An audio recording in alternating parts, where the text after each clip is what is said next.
And good evening, cyberspace. Welcome to a special edition of Squatch-D TV. Today is actually Tuesday, 9 p.m. Eastern, October 19th, 2021. I'm your host, your guide, the Squatch Detective Steve Kulls, along with the man downstairs who decided he needed to join in tonight. Here we are. Yeah. This week went by fast, Steve. Man, it seemed like yesterday was just Monday, and here we are back doing wait a minute. Tuesday night show. All right. Yes, here we are. Well, we're not competing against the NFL. We're not competing against The Walking Dead tonight. Yes, and this is a special edition. Mm-hmm. Yep. We will be back Sunday. Yeah. Just a few short days. So, it was a little bit longer, but we're making up for it. So, and boy, what a week it's been. Thursday, flew out to Texas. Friday night, Saturday, and Texas Bigfoot Conference. What a great time. I'll be showing some pics and stuff maybe this Sunday, I should say. Yeah. And, of course, what a great time it was. But some stuff occurred the last few days. But before we get into that, let's say hi to the folks in the chat tonight. Oh, yeah. Golly. As they are wandering in. Yeah. Not bad turnout for an off night and for short notice. But Ammon Chris is here. Mick is here. OT is in the house. OT. Ammon Chris, good to see you. Brian and Chewy go hiking. Hello. Hey, Brian. Low Rider. Lester Taylor is in the house. Western New York Bigfoot Investigation Group. That's my Western New York. And Aaron Mollenkampf is in the house. Welcome, Aaron. Squatch Talk. Pat is in the house. Hello, Pat. And I think we got everybody. B is in the house. Wow, B. Hi, B. The tall ones is in the house. The tall ones. Now, that's a cool name. I like that. Yeah. The tall ones. Raptor Blue is in the house. We got Jay Fritz is in the house. So we got quite the crew in the house. Rod Dupree. Yep. So, Jay. And Rod Dupree, yes, he's in the house too. Aaron. Yeah. I think we got everybody. Wow. Thanks, guys. I really appreciate you guys coming over on a Tuesday night, especially short notice like this. It's good to have you. Thank you for being here with us. So, Chris, the other night when we had the night off, I was kind of just kicking it back, getting ready to watch television when one of my friends texted me. I think Nikki's in the house too. Hi, Nikki. Hey, Nikki. Oh, there she is. Yeah, Harry Man, Hoaxes and Hoodwinks. There's Nikki. Hello, Nikki. So, and also a big thanks to Nikki. We were using a couple of clips from her show the other night, just to kind of level the field here a little bit.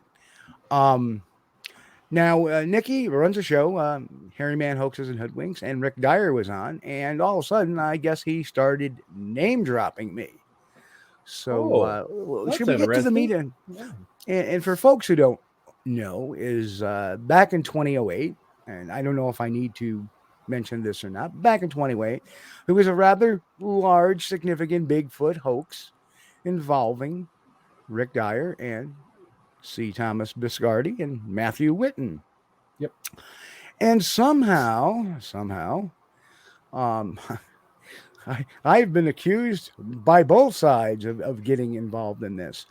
I had completely forgotten, Rick, for a long time in 2009 saying, nope, Steve was not part of it. All of a sudden, 2012, he starts pulling another hoax, 2011, 2012, 2013, what was the Hank hoax. Hank. And, God. So all of a sudden, he's changing his tune again, and now we were at war again. And well, I've noticed kind of a pattern here, Steve. Every time he gets ready to hoax something, he starts drawing on the Bigfoot people, like Mr. Steve Kulls. So, are you getting ready to witness another hoax by Dyer, maybe coming up? No, I don't believe so. At least not now. There was a lot of stuff that went on after the show that I think Mr. Dyer's going to stand down on stuff like that now. Can't always knock that out of the ballpark as history shows, but guess what? I did reach out to him today and say, hey, I'm doing a show on this tonight. Yeah. And that I will say, and I'm just going to go carpet blanket really quick. This happened 13 years ago. So is he lying, or is it a matter of just remembering how he believed it to be? Don't know. Don't care at this point. The really important part is getting facts out that are correct. Right. And we're gonna go over this soup to nuts. This is the deep dive omnibus on the Bigfoot. And the reason why we call it 50 large is because of the book I wrote. It came out in early 2012, and it took me a couple of years to write the book, to obtain a FOIL request for the police records, and all this stuff. And hey, just so you know, something to Sasquatch about's in the house as well. Hello. Welcome. So what happens is this.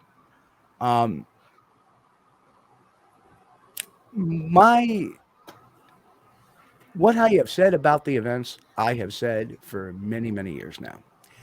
And the funny thing is today I reached out to an organization who had posted something that they were obviously hoaxed on. I wanted to give them the benefit of the doubt, like I did Linda Newton Perry way back when. And of course, they came around and said, okay, we will check it. But since we're on the topic, aren't you the guy that was involved in the 2008 hoax? And so I got a bunch of questions. I was getting these rapid fire emails. Then he sends me a list of questions, and I'm going to read the questions and my answers to those questions as well, because they are tough questions, and you all know that I love tough questions. You know that, Chris. Know that I'm like, when I get on these shows, ask me anything.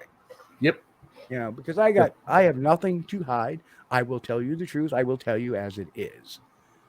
So anyway, let's go to cut one. Let's address real quick. The Bat Mom is in the house. Hello, Bat Mom. Bat Mom. Welcome. Let's cut to the accusations that Mr. Dyer says I was involved in the hoax 110% before I came on the show, mind you, saying, oh, he was involved 100. When I came on the show, eventually he said, well, that's what I was told. Yes, he was told by whom? Biscardi? I don't know.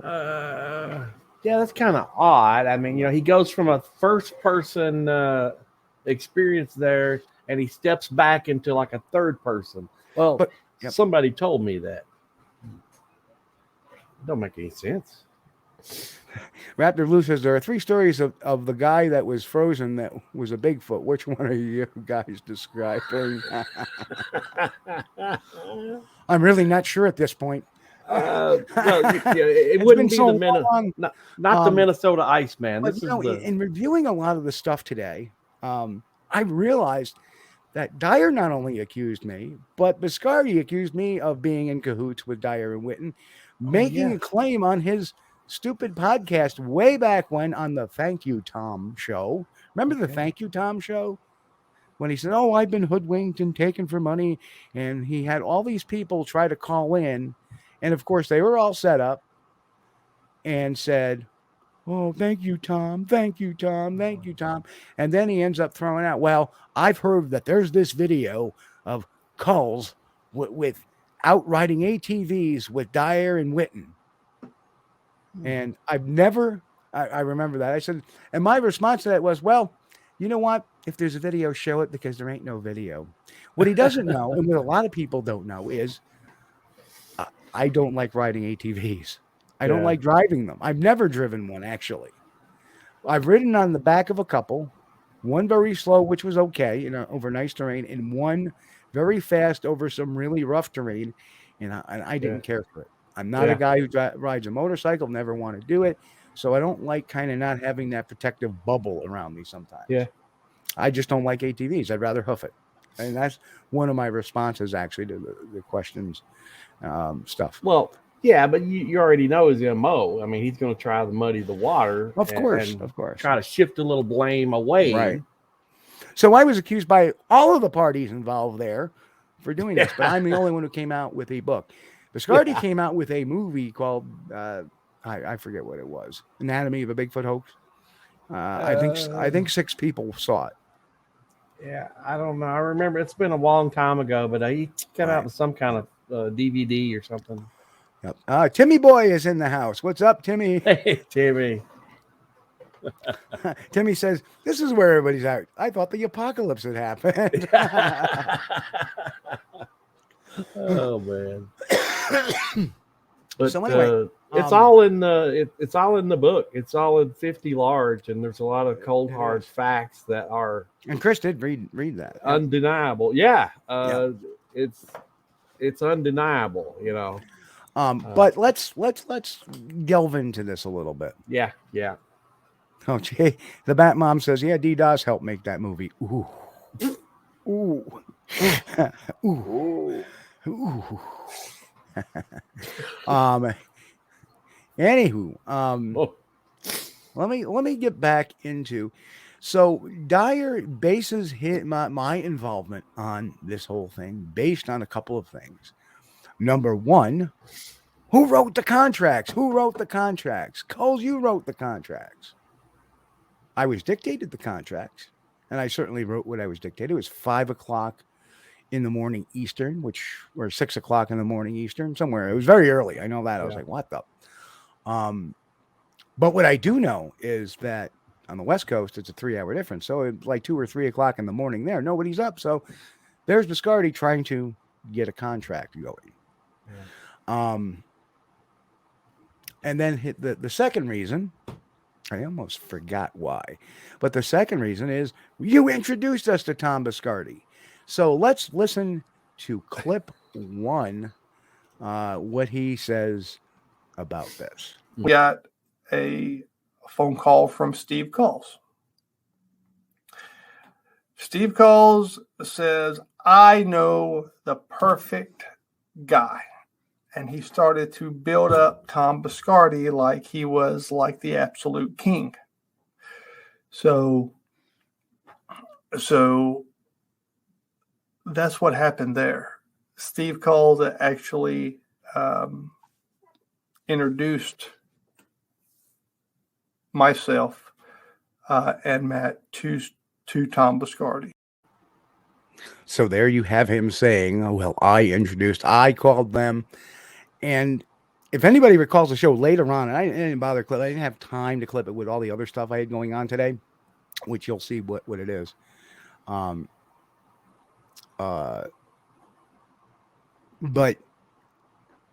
later on in the show, I get him to back off that. I actually tell him, "Hey, listen, remember you asked who Tom Biscardi was on my show." Right? And he says, "Well, yeah, I know I did, but you introduced us." And then it was like, I gave him a phone number is what I did. Well, step number 1, okay, he knew who Tom Biscardi was before he came on your show. Absolutely. And you know what? Here is the the neat thing about that is Yep. in 2000, I want to say 2010, figuring that no charges had been brought up, I had FOIL requested the police report. Right. And the police report will always point out the third party, this is what happened type of thing. Yeah. And if you look, this is the initial statements, synopsis of facts of the police complaint. Right. And if you look on July 25th, 2008, Mr. Steve Kulls, blah, blah, blah, host of Zoom in a little Squatch-D bit Radio, asked Witten and Dyer to come on his radio show on July 28th, 2008. Now, mind you, I did not get interviewed by the police department, so I have no idea who gave them this information. Right. On July, I would believe Bill Lett, and I don't know where he got it because he wasn't really followed the Bigfoot mystery too much. Yeah. On July 28th, Mr. Steve Kulls interviewed Mr. Ricky Dyer for over an hour on the telephone. Mr. Dyer affirmed his claim that he possessed the remains of a Bigfoot creature. During the interview, Mr. Dyer asked if Mr. Kulls knew a man named Tom Biscardi. There it is. There is the proof right there. I never introduced them. He asked me. Right. And from what I understand from Biscardi was that Dyer had actually left a message on their hotline. But again, I can't confirm that because obviously that Tom is not necessarily the most trustworthy guy either. Right. So I don't know. So then the rest is all about that. And it's according to Mr. Kulls, it was, and I don't know how they got that. It was agreed that Mr. Biscardi would look into the claim made by Witten and Dyer. And that was it. And then all the rest is Tom Biscardi, Witten Dyer, Mr. Lett, Witten Dyer, and, Right. pick up the body, yada, yada, yada. But that's the quick synopsis on that. So, nope, I did not introduce them. There is the facts right there. Right there. Mr. Dyer asked if Mr. Kulls knew a man named Tom Biscardi. And I remember that, and then the story is I introduced him. What? So, and that's coming out really crappy on the monitor. So I'm sorry.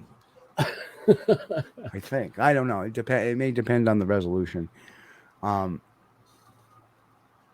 So, yeah, don't you remember when shady people... don't you hate it when you do certain things that only shady people remember?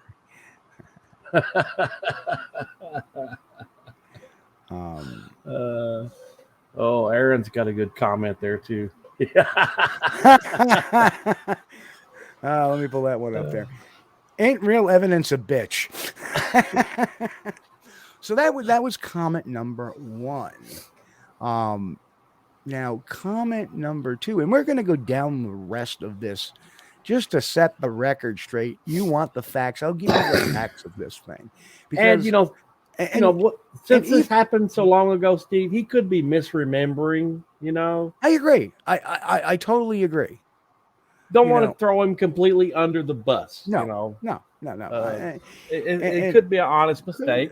It could be like, that's or really how sometimes generous. you get caught up in a lie. That's how you remember things. It could be twisted. Yeah. It could be twisted. He started lying about that way back when. Now that's how he remembers it. But we give everybody the benefit of doubt, and all we do is display the facts. That's it. That's the facts. I'm not going to say he lied. I'm not going to say he forgot. He misspoke. This is the facts to it. That's right. That's it. So now, again, we getting a little banter here. It wasn't this is when I first came on. That statement was before I came on. Of course, later on, I come on and we getting a little bit of a tussle. And you can hear me in the back. And this is where Rick tries to overpower it. But that's how I work sometimes, is get somebody so flustered. And he did. In fact, after this exchange, I said, "You're getting mad." "Yeah, I'm mad." That's what I wanted. Because sometimes when you get people so off balance and they're mad, now they start saying things that are completely untrue. So here we go. I can come out and say, hey, yes, I am a liar. I am a hoax, but you have to build yourself up. Oh, I don't have to build myself up anything, son. And the thing is, you're not this great guy because I am you a great was guy. Involved in the 2008 hoax. No, I wasn't, you piece of... You did the contracts. You introduced us to Tom Biscardi. Yeah, there he talks about the contracts, and I introduced him to Tom Biscardi, which we've already seen. I did not. Well, yes, but he does have a point. You was involved in the 2008 because you are the one that busted it wide open and announced to the world, "Hey, this is a plastic foot, or this is a rubber foot." And that is true. That's how I was involved. So, that part could be true, but he's trying to swing it over to the perspective of, oh yeah, Steve came up with the hoax and created. No. Steve busted it wide open. Yeah, when there's one thing that you can attack me, but you can't attack a few things. You can't attack my family, my pets. And I consider my girlfriend my family, and you can't attack my integrity. When you attack my integrity, it pisses me off. Yeah. To be honest with you, but he talks about the contracts, and I said last night, and I know somebody was like saying, "Wait a minute, wait. You said you didn't do the con." No, I thought he had said I signed the contracts, and because let's face it, when he was running his mouth, active listening was kind of difficult. Yeah. So I was like, what the. But then I corrected myself. No, I did write the contracts. Something I found out today, 12 years, actually 11 years after I've gotten the police reports, and I finally learned something that I hadn't known since 2008. And here it is. And we're going to pull this one up right now. There it is. I did not write the contract they signed. The contract on the bottom is what I wrote and I dictated and I had, and it's actually what Dyer handed to me. Yeah. However, in the police report, and mine was like a page and a half. Right. And not even a page and a half. It was like a page and a quarter, and then the signature lines. What happened was, and it was dated August 4th. Yeah. All of a sudden, when this all broke, Biscardi's attorney sends him a copy and the police department, a copy of the signed contract. And that's not the one I wrote. Right. Look at the differences. The one on the bottom is the one I wrote, but it was never signed. Yeah. But the one on top, which comes from the attorney, has the attorney's address. Dennis Kazabowski, who's the attorney. Right. There's all the points, right? And then there's like another page of amendments to it. And then there's all three signatures dated August 4th. Right. So guess what? The contract that they used wasn't even the one I had really completed. They put some elements in that. So basically what happened was it wasn't good enough. So Biscardi went to his attorney later on in the day. But guess what they're trying to do?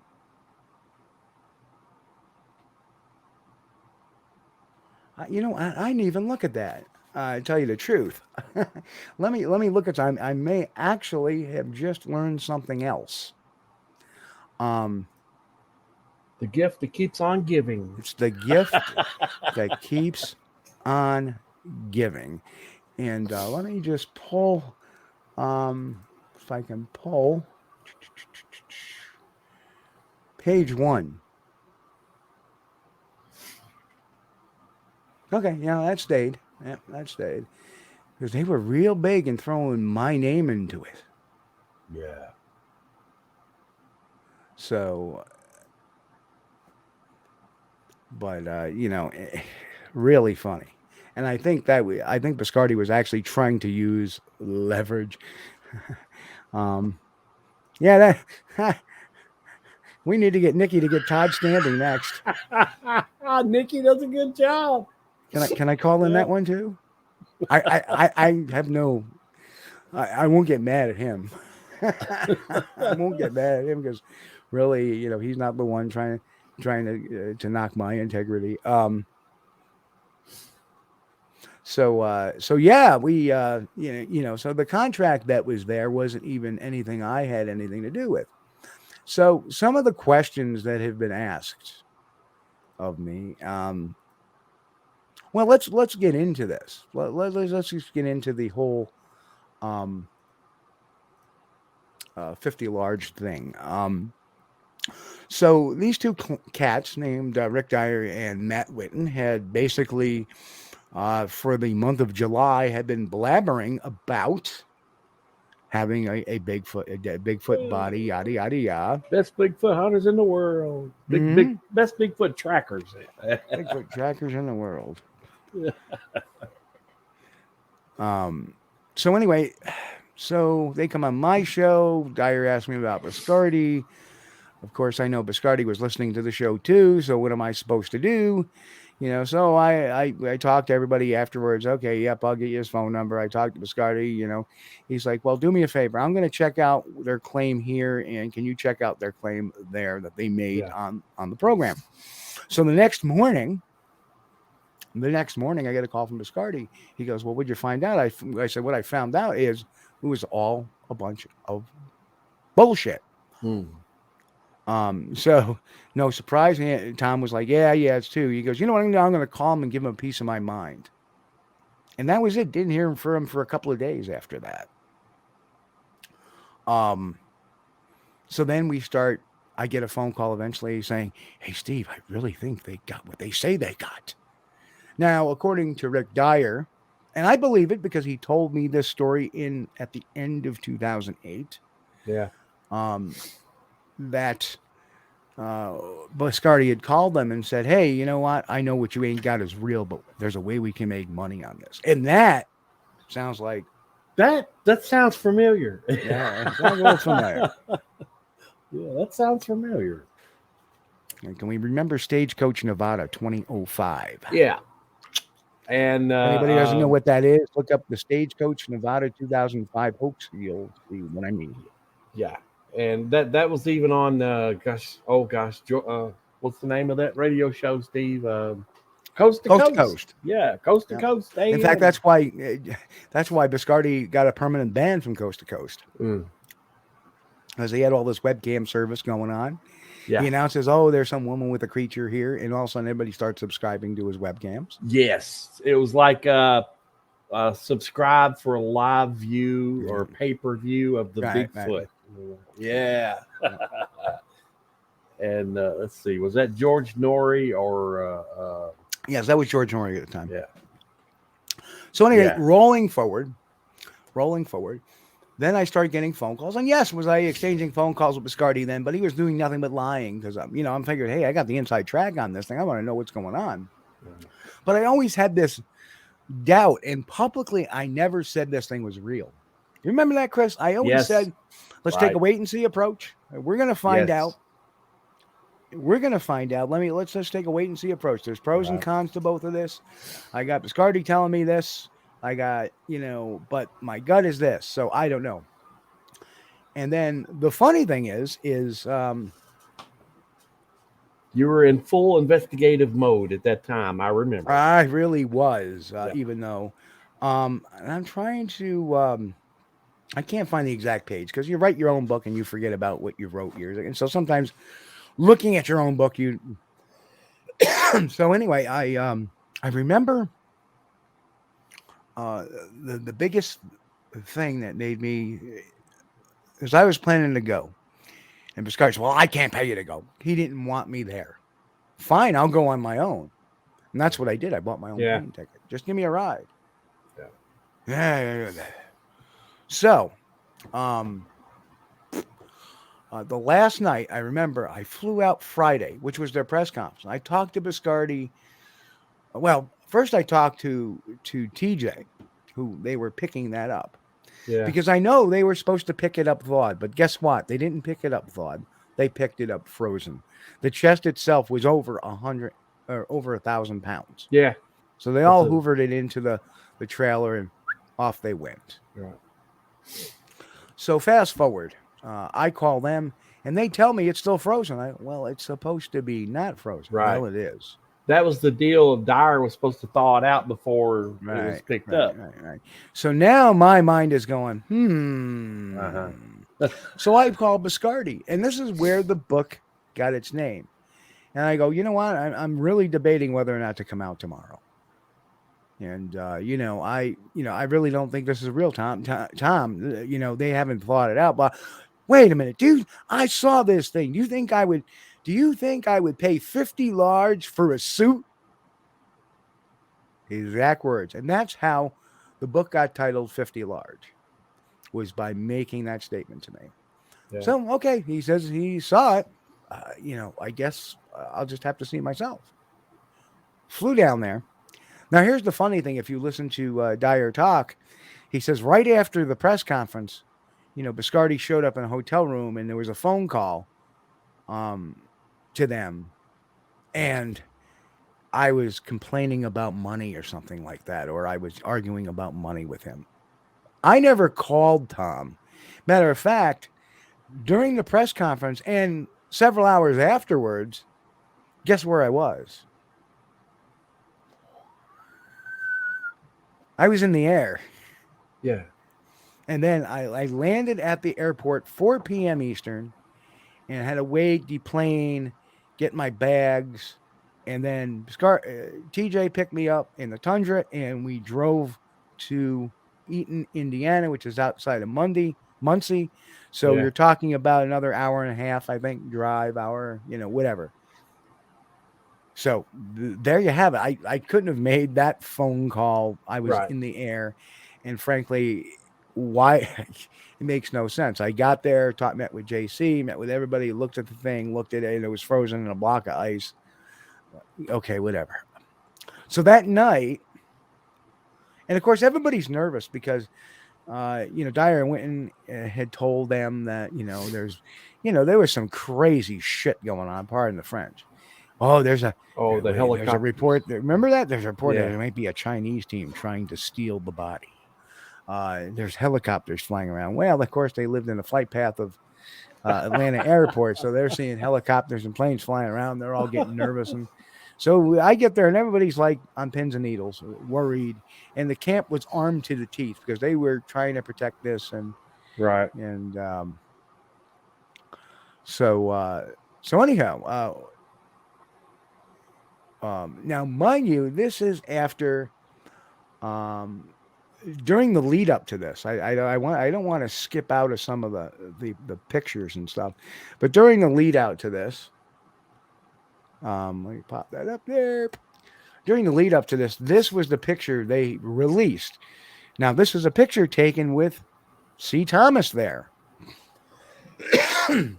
So you tell me. And according to Dyer, and Dyer did tell me the same story in 2009, that Biscardi had looked at it and said, well, the face ain't right. So they went to an auto store to purchase some paint, which Biscardi had bought on a credit card. And I got to tell you, and I don't know if you remember, Chris, back in 2010 when I had Java Bob Schmalz back on the show. Yeah. And that was when Big G was co-hosting. And he had a phone conversation with us the day before he came on. Now, Bob Schmalzbach was the vice president of Searching for Bigfoot. Yeah. He was present. He was one of the people that picked the body up. He was one of the people there when we found out it was fake. And he was also one of the people that said he would sign an NDA. But we'll get to that in a little bit. Too. I called in that show. Yes, you did. Because I wanted to talk to Bob about that. Right. So Bob, the day before, is wanting to come on the show. He goes, I do believe that Tom may be involved in this, and blah, blah, blah, blah, blah, blah, blah. And finally he ends us, hey, did you ever get that credit card receipt? That there tells, and then the next day he completely reverses himself on the show. Chris knows he was actually a listener for that show and called in. Right? Yeah. So I remember Big G, Bob, that's not what you said yesterday. Yeah. And then we proceeded to tear him up pretty good because I had portions of the police report at the time. But the fact is that he was very concerned about that credit card receipt. And I think that was Biscardi's biggest worry, was that I was going to get a hold of that credit card receipt. Right. So that kind of tells me that the story is true about how they did that. Same thing with the DNA. Dyer explained that the DNA, when they took it, was to cut themselves and bleed into it. That way it'll show up as human. And as we do know that there was human DNA found with the possum.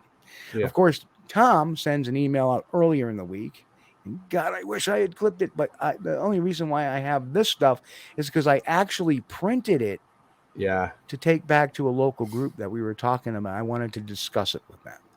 Yeah. Right. So Right that's the after only that reason deal, why I had the paper copy of this stuff. you lost a hard drive, as I recall, Steve. I've that. lost a few. Yeah. I lost a hard drive on my laptop, which was running and then I lost my hard drive on the desktop in 2013. It's got me too. Yeah. So now I back up everything. Yeah. Makes you paranoid enough to be, safe when it comes to storing stuff.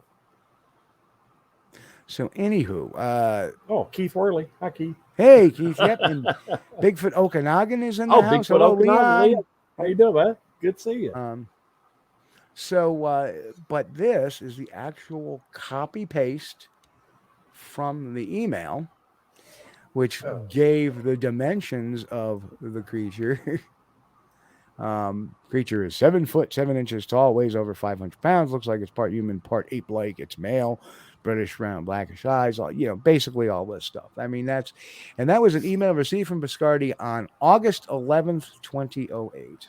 I was pretty good at documenting the paper stuff I had. The other stuff was in files on my hard drive, of course. That was proof that Biscardi had inspected what was thawed out. Well, we'll get into that. Yeah. So, in the lead up to this, the freezer is bought. Now, I got this freezer receipt. I know the the freezer was purchased on August 8th, 2008, 888, and that was the day, or the day of Biscardi flying in. On Saturday was when he took the pictures that you see. Right. So, the next day, there was nothing in that freezer. Well, even Biscardi himself said when he flew in, and this is on an interview somewhere, if we have to, we can find it. He said that the boys had made a mistake. They had put the body in a frost-proof or frost-free freezer. Yep. And they had poured it full of water and had tried to freeze it, ended up burning the freezer up. And so now this is where it gets hazy, because I can't remember on the interview whether he said he bought a new freezer or they bought a new freezer. No, he said they had to buy a new freezer. Okay. And that was the 8.8 freezer. Yeah. But that wasn't the issue. The issue, according to Dyer, and I believe him, was that, originally they put water in there and they tried dumping ice in there, and that didn't work. And that's the picture of the three amigos there and standing in front of the freezer, which is open at the time. And there's ice cubes. I can see ice cube, yes. Right? Yeah. Now, I can tell you, being there thawing this out, there was no ice cubes formulated in that structure. It was solid water. So what Dyer said made sense. What they ended up doing was putting a small layer of water in it, letting it freeze, putting another. So they basically had to layer the ice in there. Yes. To layer the water in there. It's a 124-foot cubic freezer. It was bought on the Friday. Biscardi took the pictures on Saturday. That damn thing wasn't very well frozen until Tuesday. Right. You know that. You just can't do it.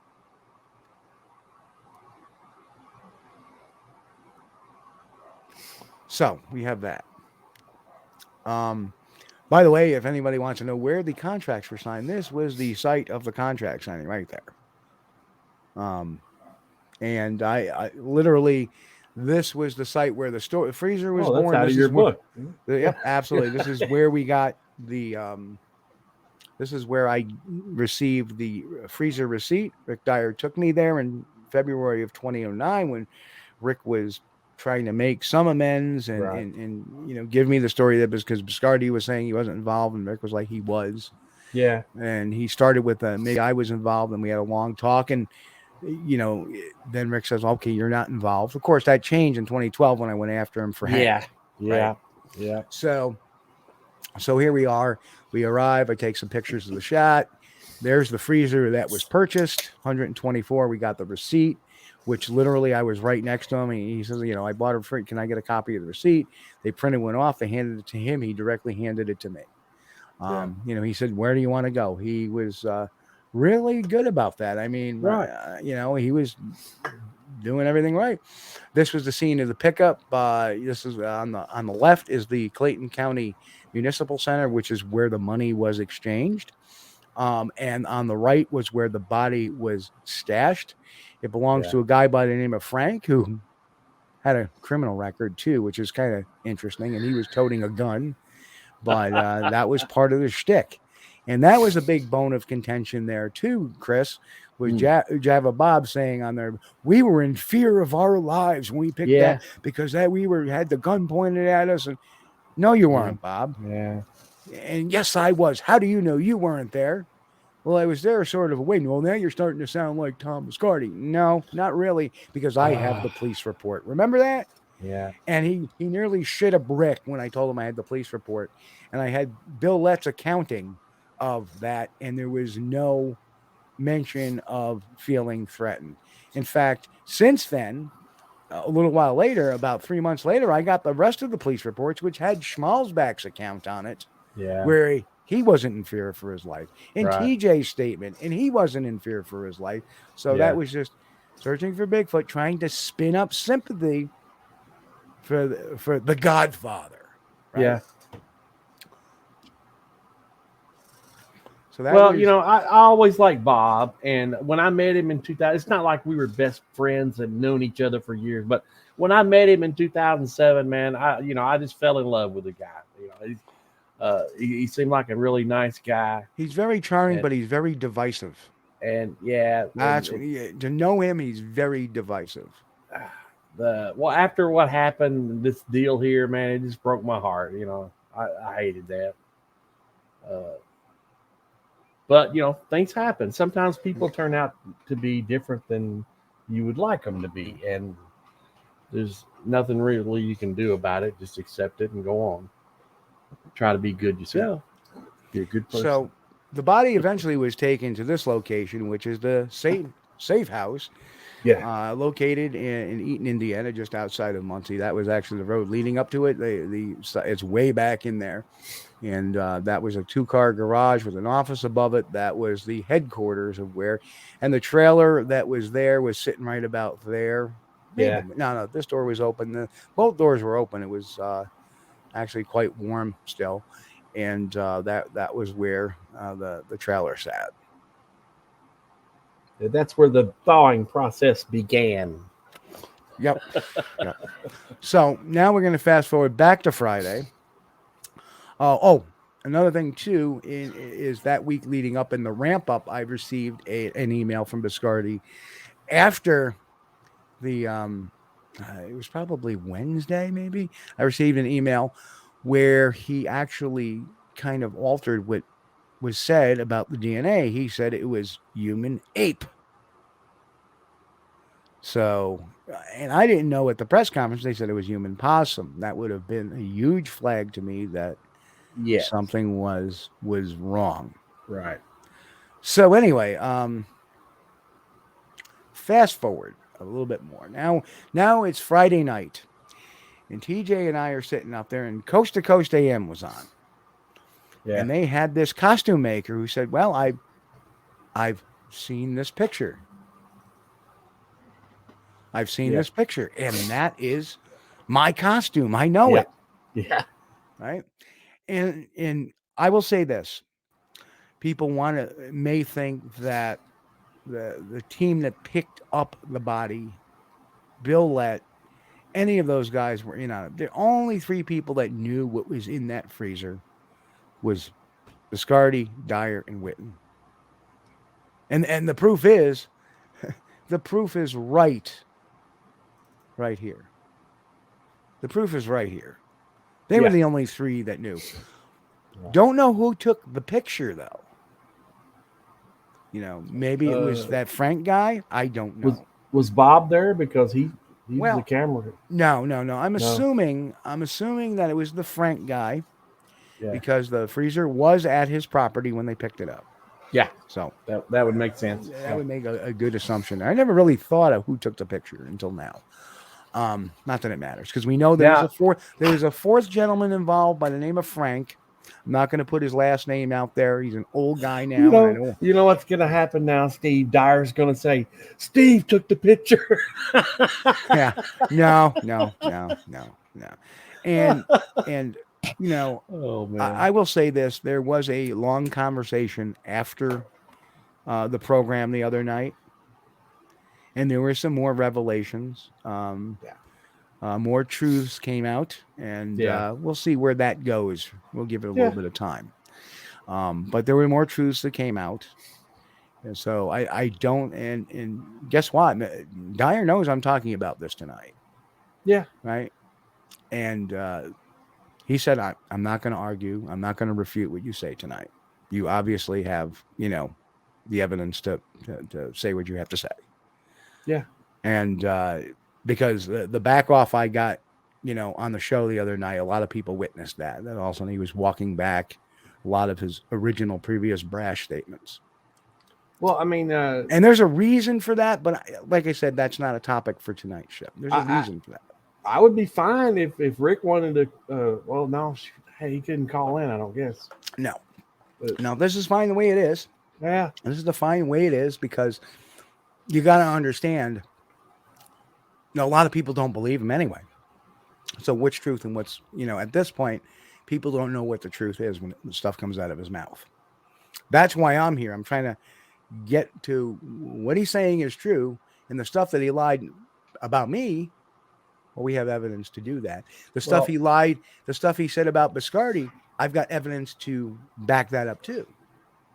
So, that's where you have to draw the line. The problem is that Rick had this big tenuous animosity towards me for the 2012, 2013, the Hank the tent video, the Morgan Matthews hoaxes. Well, if you weren't there for the hoax in 08, the best way that somebody can understand it is to read 50 Large. So there's a question. It's got every detail you could. So there's a question by Don Fuller. Welcome, Don. Good to see you here tonight. And actually, Nikki answered that. Yes, Morgan did, but he didn't say anything. Yeah, he did do a few interviews. He didn't really talk much about it. So, Low Rider asked, Steve, a kitchen refrigerator freezer is about 25 cubic feet. You sure Dyer's was 124 cubic feet?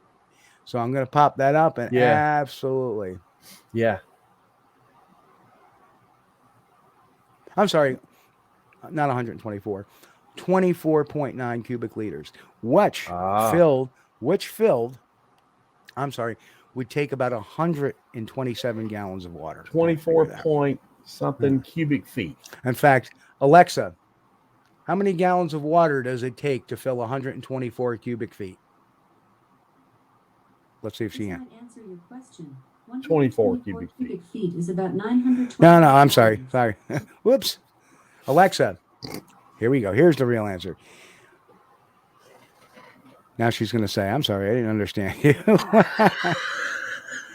I'm sorry, you know, it's been so long, but 24.2, yeah. But we figured out the so Alexa, how many gallons of water does it need to fill up? Oh my God, shut up. Shut up. So we're going to try this one more time, folks. Alexa,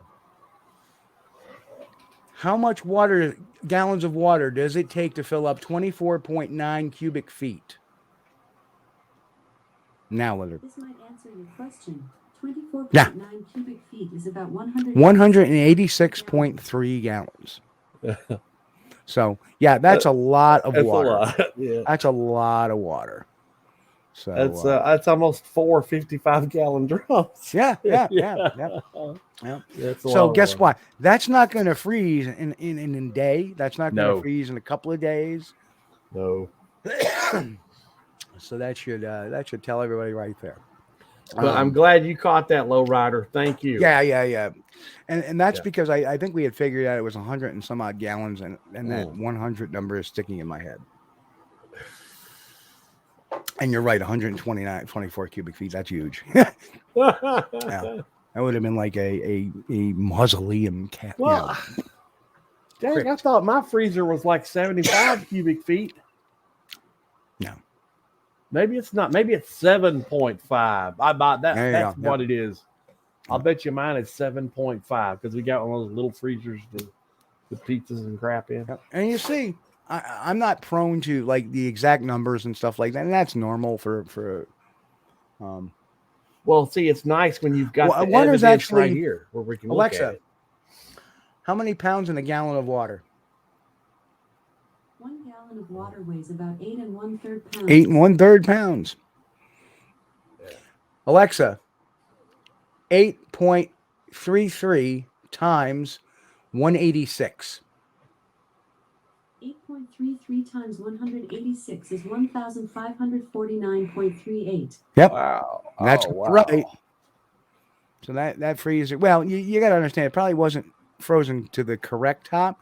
Yeah. So let's take off 100 pounds there for that. So, maybe it was, or let's even take, even if we take 200 pounds off, it's still 1350 over, basically. Yeah. Well over half a ton. And it did. It took all of them to get that into it, and they heave-hoed. And I remember watching the videos. I used to have it, but again, that old hard drive. Yeah. And I got that serendipitously too. You wouldn't want to drop it on your toe, that's for sure. So, yeah. There we are. Steve, my Alexa hearing and answering you too. Yep. WNBIG says, That's Western so New York funny. Big says that, their Alexa's hearing him too. So, moving forward. So here we have this thing. Now, again, let's go back to TJ listening to the George Norrie program, Coast to Coast AM. And here we are listening to this, and we just look at each other. And we didn't say nothing, but we both had that look of something's wrong here. So the next morning, it was probably about 5 o'clock in the morning. I feel I'm sleeping in a chair, as was most of everybody else, and I feel a tap on my shoulder, and it was TJ. He's like, "Come on, let's go see if this thing's real." So him and I go tootling off into the thing. And TJ pulls out a hammer and starts beating the shit out of the ice. And finally he reaches in and he's able to get a hair and he pulls it out and he goes just like this. Let's go see if it's real. So I grab the hair real quick and I look under it under a magnifying glass. And it's very tubular. I'm like, this looks synthetic. So now we're waking Schmalzback up. And Schmalzback and I both at the same time, let's burn it. Yeah. Because if it's hair, it's going to burn. Right. But plastic is going to... But if plastic, it's going to roll up into a ball. Yeah. So we lit it up and right into a ball. Uncharacteristic of hair. Uncharacteristic hair. So Schmalzback calls Biscardi. He's got him on speakerphone. And they say, and we want to speed up the process of heating this thing down so we can see if it's real or not. Right. So that's what we do. We throw the salamander into the freezer. We heat that trailer up so bad that the insulation begins to melt from the freezer. Last time we see this stuff coming out between the freezer cracks. I'm like, what the hell? It's the insulation. It's melting. So eventually we get it to the point we hammer a little bit more. I reach in and grab a foot. And where is that? You got to have that picture. Somewhere. I do. There it comes. So the picture on the left is clearly my hand. This little piggy. Because I am left-handed, and that's my left hand. And there it is, pulling up the rubber foot. This picture was taken like a week later when they got the rest of it thawed out. But all we did was we got that one section thawed out. We were able to pull a foot. It was rubber. Done. Over with. Yeah. So then Schmalzback calls Biscardi. And Biscardi's like, not pissed off, not like, okay, all right, I'll give him a call. And then we don't hear nothing for 24 hours. And that was Saturday. We hear Biscardi back Sunday morning. And that's when the fun begins. They asked me to, well, I'm going to write a statement up because people need to know. I promised my listeners, damn it, that they'll know by Monday night, which at the time was the slot for the show. They will know whether or not this thing is real or not. Okay. So I write a statement up, but they didn't want me to put it out. Bob needed to look at it, and Bob did something to it and then shipped it out to Biscardi or shipped it back to him, and eventually they changed it for their own purposes. I spoke about searching for Bigfoot being ripped off, not Tom Biscardi personally. Right. I actually read that statement to a newscast, but it never got broadcast. Unfortunately, but the misused one was posted here and there by searching for Bigfoot, and of course it was edited by Java Bob. It says written by Steve Kulls and approved by Java Bob. Oh my goodness, I need fucking approval from him. Well, they got their approval. They got my real release when I got out of Dodge. But Sunday morning the call comes in, and at the time Bill Lett had left with J.C. Johnson and Leonard Dan, who were part of the crew. God rest J.C.'s soul. Yeah. They went off to get some, pick up groceries so we could eat for the day. Biscardi calls and says, guys, here's what we're going to do. And this I remember almost verbatim. Yeah. Guys, here's what we're going to do. He goes, now what we're going to do is we're all going to sign it, not NDAs, and not talk about this ever again. And the boys are going to pick up the body, and they're going to take it back to Georgia, and we're just going to say that the media scrutiny scared them off. So they took their body and went home. That sound okay to you, Bob? Oh, before he said that, he said, and there's a lot of, we can make money out of this, and ain't nobody getting any money if they go cowboy. And I know he meant that right to me. Yep. All right. So he goes, Bob, is that okay with you? Well, I may not agree with it, but you're the boss, so I'll have to go along. Wow. Goes to TJ. Well, Dad, you're the boss. Whatever you want to do. Brian Mazzola, who was the videographer at the time, who took the videos of actually what you see on CBS and the Fox News thing of them filming various portions and the picking up of the body. And Mazzola turns around and said, well, Tom, whatever you want to do.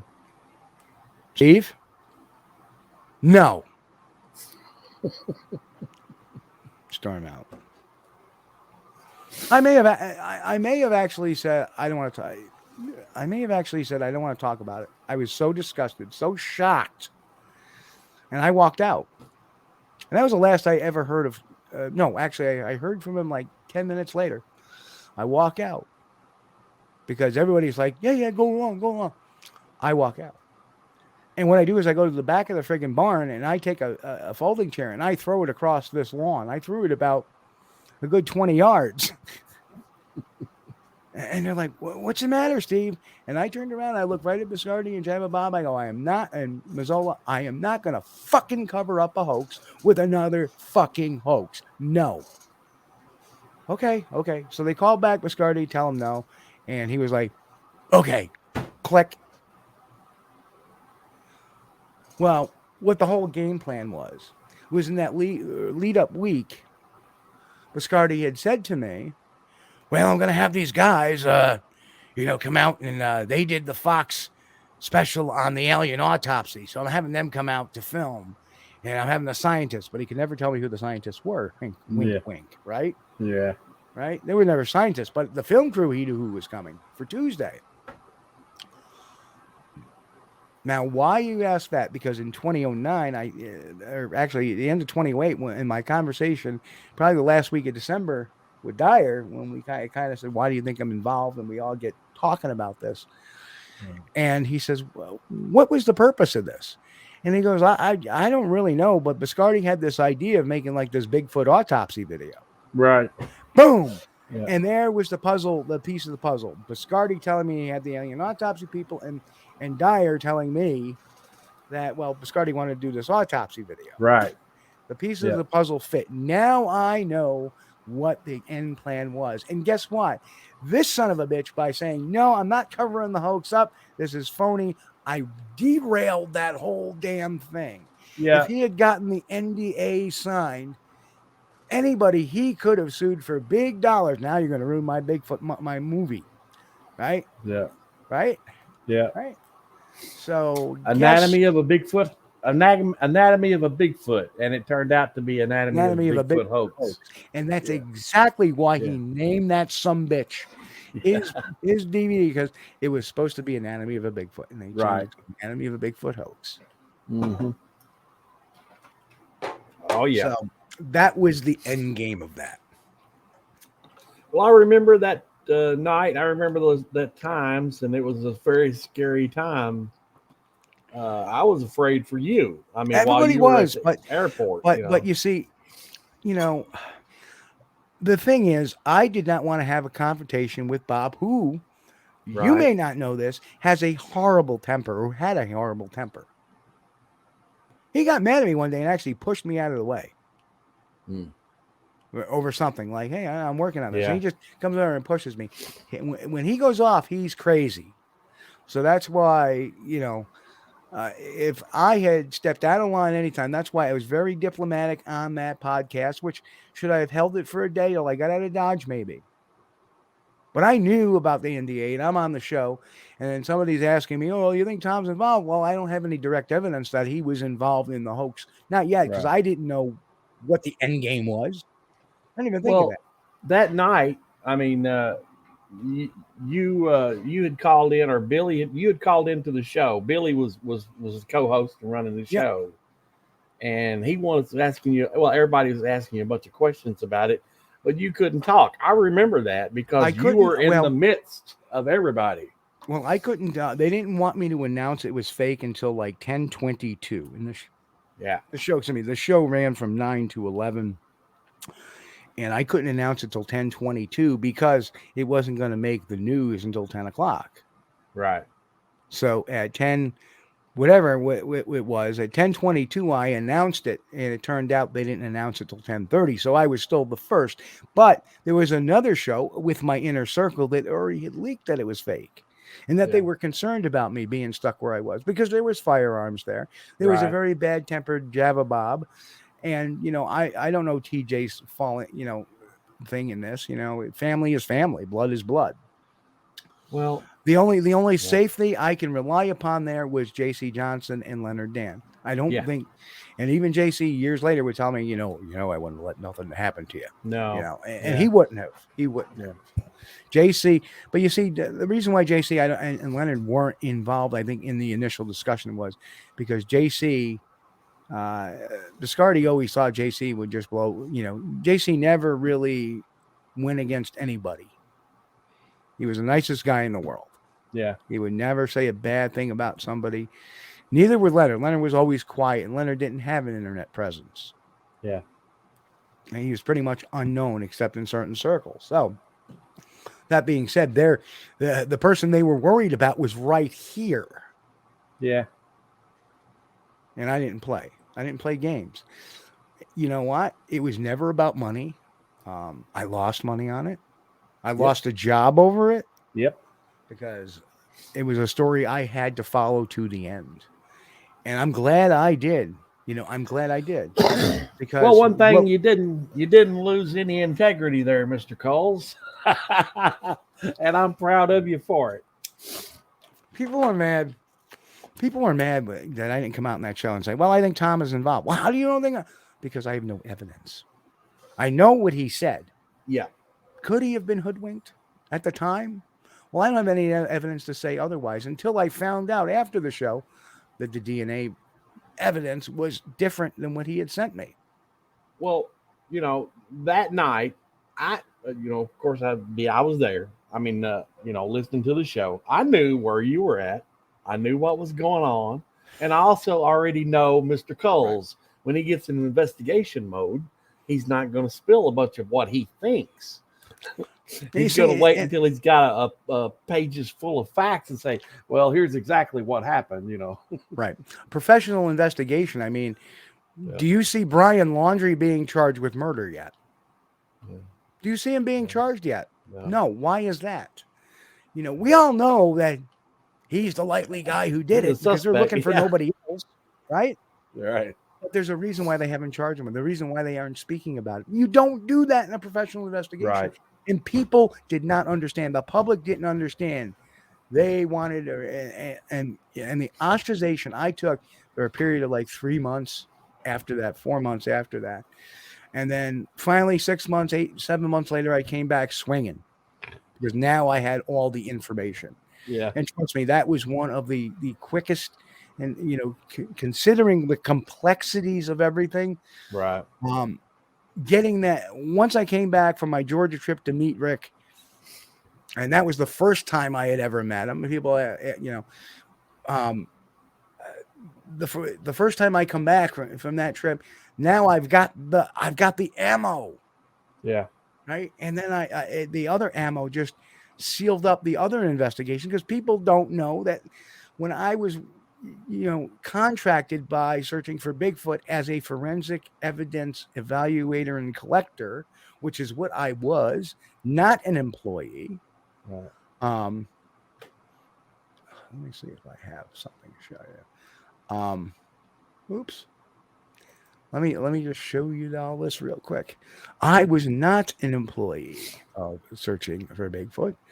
I was a contractor. And tell me, nope. There it is. Here it is. Right? There it is. This was 2007. And I had left them in April. I said, no more. I get a job at home. I'm sorry, I can't do this anymore. But there it is. That was for 2 expeditions. Yeah. Month-long expeditions. So a couple grand a month. Mind you, I have to pay my own taxes out of that, and there's no benefits. But it says right there, non-employee compensation right there. I had no loyalty to them. More matter of fact, I had never gotten a copy of the Searching for Bigfoot business plan. I had seen them shuffling them around, but I never gotten my hands on it. Yeah. And why was that? Because it was so filled with lies. In fact, I did eventually get a copy of it. You know who gave it to me? Rick Dyer. Because Rick got one. I didn't. Oh, Rick I'm such an employee of the, you know, I'm such an employee. Well, thanks, Rick. You did some good there, bud. Appreciate it. He did. He actually, listen, Rick, yeah, Glens Falls. Aaron caught that real quick, too. It's actually Glens Falls. Time I was living in Glens Falls. That's why I have no problem putting that address up there. I don't live there anymore. So don't try to find me there. I'm long gone from there.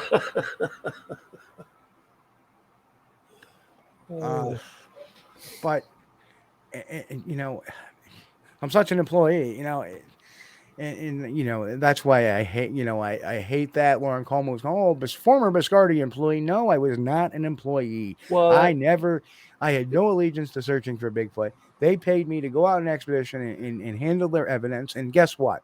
I got a free ride around the country, basically, to talk to Bigfoot witnesses and go out and investigate. Yeah. And at the same time, and see whether or not the Biscardi organization was telling the truth. So you're a private contractor, Steve. That's what that is. Yeah. Right. I'm just like I said, you know, if I'm mowing the lawn in front of the FBI building as a contractor, does that make me an FBI agent? Does that make me an employee of the FBI? No. So the slight of saying, oh, he's a Biscardi employee is bullshit.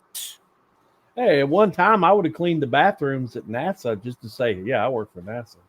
It wouldn't bother me a bit. Yeah, but you know what? Their janitors probably do work for NASA. But if I'm sitting there called to repair the driveway, or repair the runways on a regular basis. Yeah. And I work for Joe Schmo Construction. Right. I'm not an employee of NASA. I'm Right. an employee of Joe Schmo Construction. That's right. Private You know, contractor. contracted Yeah. to do a job. Yeah. So, Central Florida Bigfoot. Oh, by the way, too, here's something else. Dyer's made the claim every once in a while that he received more than $50,000 from Biscardi. That's baloney. This is out of the police report. This is the actual ATM or the receipt they had gotten from the bank for the $50,000 provided by Bill Lett. So, yeah. So let's set that straight. So now you see people know that I have all the info on this. You know, in that right picture, it looks like a banana floating there in the water. Do you see that? They were some sort of intestine. Oh, okay. Yeah, I'm going to take that off because somebody's going to say it's a. It's pretty gross looking. Man. Somebody's going to say it's a schmeckle.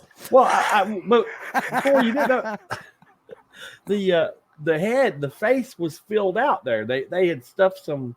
What did they stuff in there, man? Was like meat or something? I don't know. I don't know. I wasn't there long enough to the whole. Pardon the French. I wasn't there long enough for the whole fucking thing to defrost. Yeah, because I was out. look at God knows when. All I know is there was a full set of teeth in there. When you look at the thawed out suit there with his head turned to the side, his face looks like it's kind of.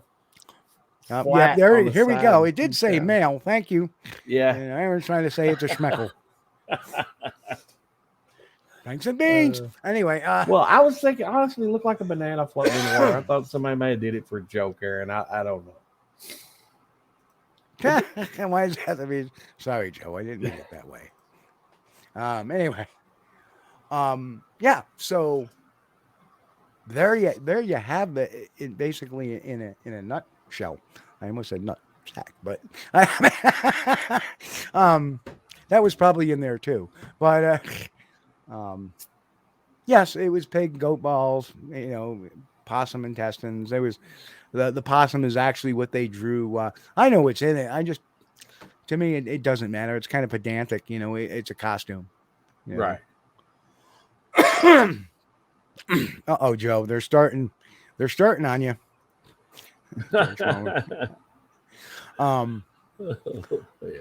So we have all this interesting stuff go on.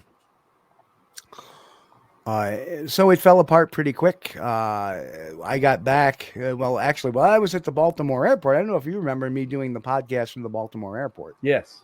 Where I had said, "Hey, listen, folks, I just want to let everybody know that, that the DNA letter was forged, right, and that Biscardi had tried to cover it up by trying to get us all to sign NDAs and use a cover story. Yeah, that was not the truth, and I said no. Yeah, and meanwhile, my buddy Ted Petrosini was writing Lauren Coleman and writing some other people, keeping them in the loop of what's going on." And, I had a lot of support of great people. Thank you, John Cartwright. He got me home. It was just one of those things. John. Yeah. World's greatest Bigfoot hunter right there, John Cartwright. And he said, "I got your plane ticket. Get out of there." Thank you, sir. Billy was going to drive me. Billy was going to pick me up, but I didn't know where the flip I was. Yeah. I didn't know how far. It was like hours for them to drive. It would have been like horrible. And then Indy finally said, "Well, you should." I love Indy. I miss Indy. Steve Pickett. He was like, "Steve, you should have called me. I'm only a couple hours away. I would have came and got you." Yeah. But I'm glad I stayed. I didn't leave Saturday night like I had originally planned to, because Sunday came that non-disclosure deal. Right. So I caught all that. It's unfortunate that I couldn't get out until Tuesday morning, but I'm going to ask you a question. I don't know if anybody else has asked you this or not, but it may seem like a tough question, but it's actually a really easy one. If it's the truth, it's always easy. Right. So, Mr. Kulls, tell me, you could have went along with this and signed a non-disclosure agreement And you could have been riding a gravy train on biscuit wheels with money, with fame and fortune. Why didn't you sign that NDA agreement and go along with it? Because a man is only born with one integrity. You break that integrity.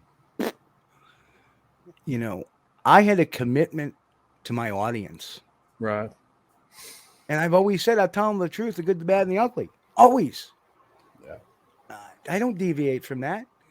Doing my own thing is more important than riding on a coattail, especially of a fucking liar.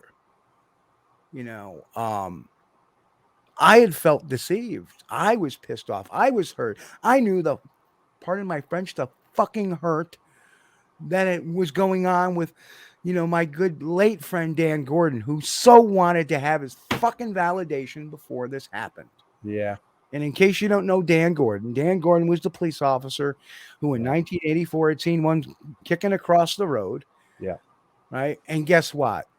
He had a heart attack in 92, so he disclosed who he was and came out with his story. It wasn't an anonymous police officer. Now it was former police officer Dan Gordon. Right. And he would get tearful when he talked about it. Yeah. Because that's how it affected him. And then to have this not be a fucking real thing after lying, I guess call me stupid. Biscardi's lying. But you know what? I'm going to get to the truth at the end of the road anyway. That's the only way to solve some of these things is take it as far as you can get it. I don't mind getting my hands dirty. I've been getting my hands dirty before. I've worked undercover. I've even worked undercover for the feds under contract. And damn it, I was going to find out what went on. Yeah. And you know what? Money ain't shit. And you know that, Chris. Yeah. Money can't buy you integrity. Money can't buy you family. Money can't buy you friends. That's right. Money can't buy you complete happiness. Can buy you some happiness, but not complete happiness. And at the end of the road, when you're in the ground, what good's that money going to do you? Right. Nothing. Not a good, not a bit. And Norma's in the house. Hello, Norma. She goes, what's even more sad is people believe them and still follow them, or some of them anyway. Correct. Well, that was a good answer, sir. Thank you. Not to disgrace Scott Marlowe because he passed away, but when Morgan Matthews started coming around, guess who wanted on the gravy train? Every once in a while, you get like people like Scott Marlowe or MK Davis or all these people. Oh yeah, pay attention to me. Going with Biscardi, who was just in the middle of this fucking huge hoax. Yeah, and then you have John L. Johnson, who makes Bigfoot Lives 3, and now he's trying to repackage it and taking Biscardi's name off that. Why? Because they're in a lawsuit. Yeah. Come on.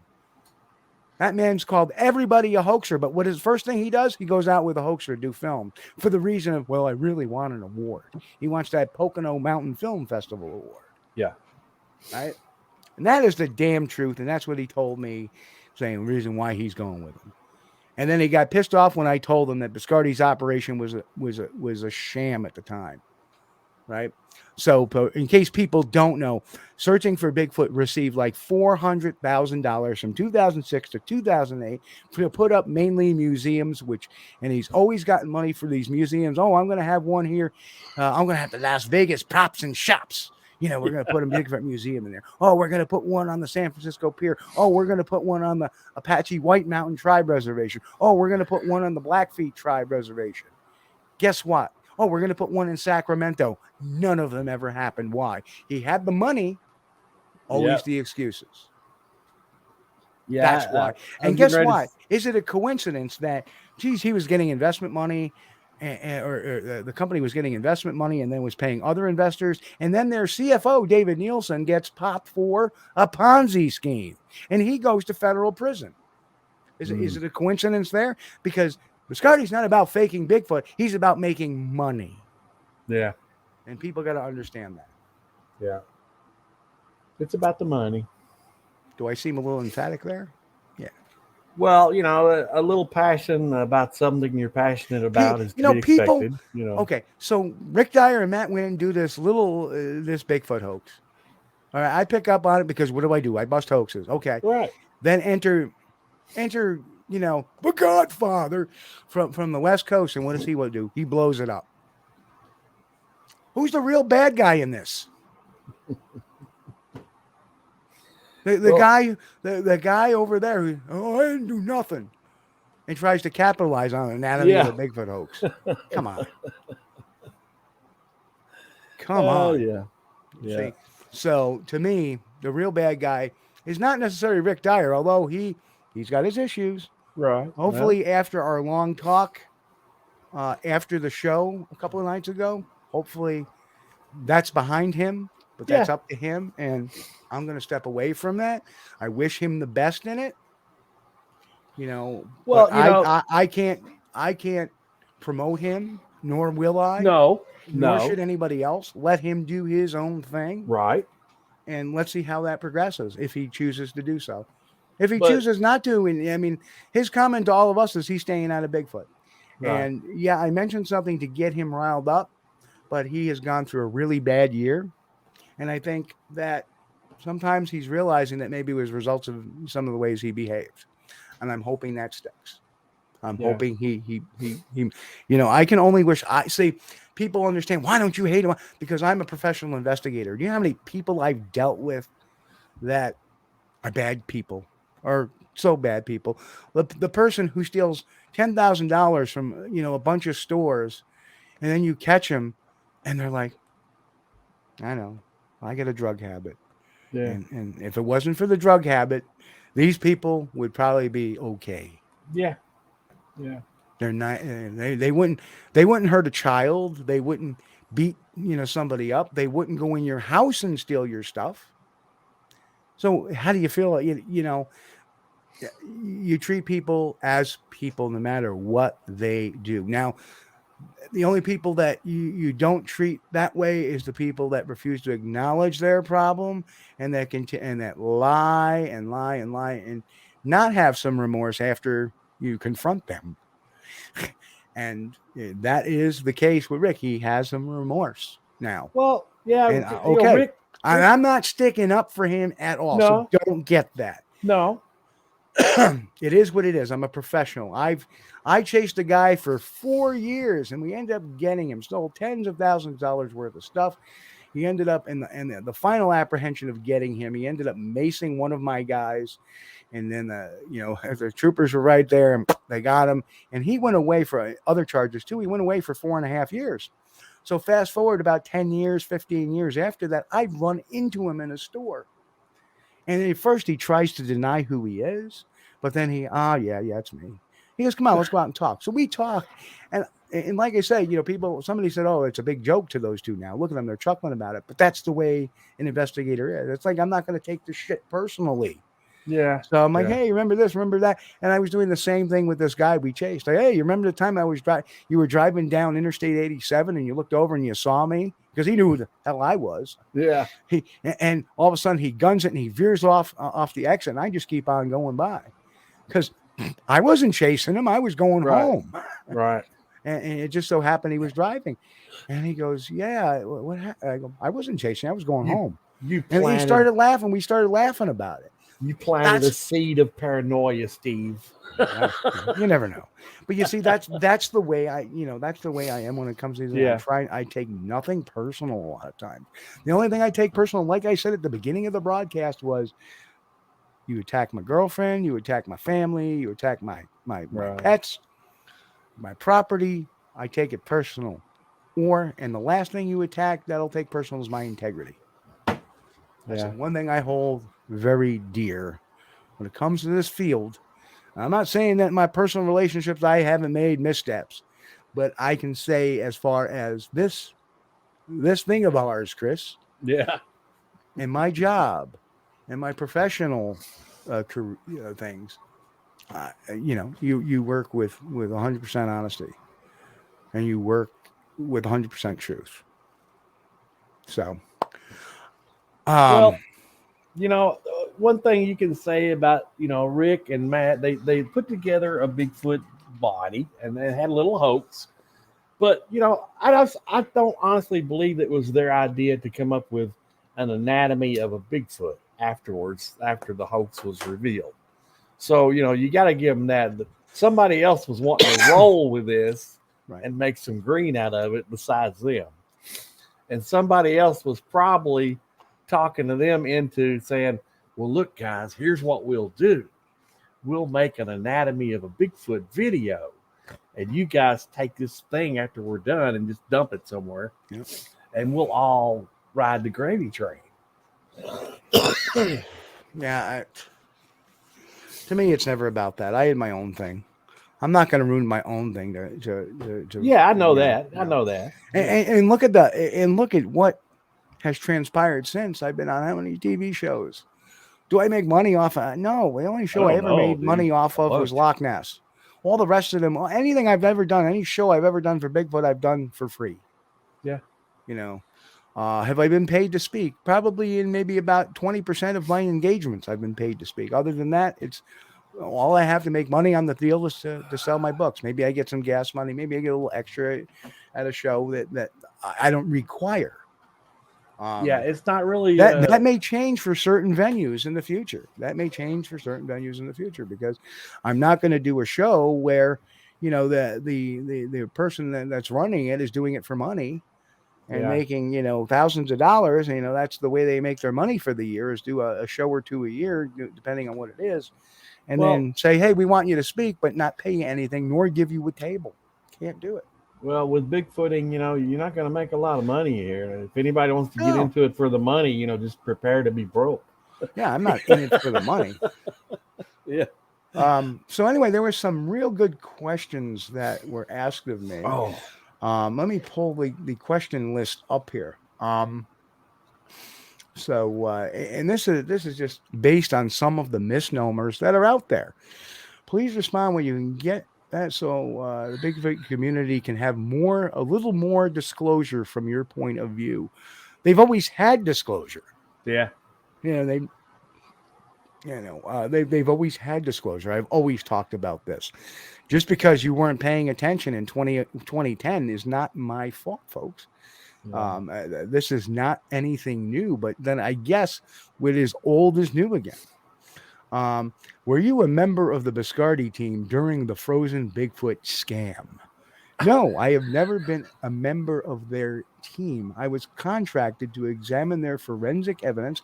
Now, they may have said I've been part of their team, but technically I was not part of searching for Bigfoot, which I did September 2007 through April 2008.